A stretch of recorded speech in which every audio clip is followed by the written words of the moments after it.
Hey, let me quickly explain how you can charge your CMF buds. So first of all, to recharge your earbuds, you will have to simply input them inside this charging case and close this cover. Of course, previously you will have to recharge your charging case, because when the battery of the charging case is on the 0%, it will actually doesn't charge your earbuds. So just keep it in mind. And if you want to charge your case, you can use the USB-C cable and input it inside the USB-C port. And you don't have to use original cable from CMF or from nothing.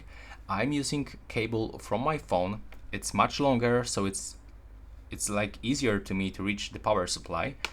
And I just connect this cable into my monitor.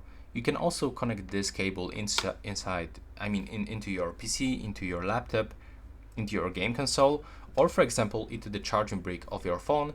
So in my case, I'm just using for almost every of my devices the Huawei quick charge brick, and it works. It just works. There's no any issue with this power adapter. And this is it for this video. Right now, please subscribe.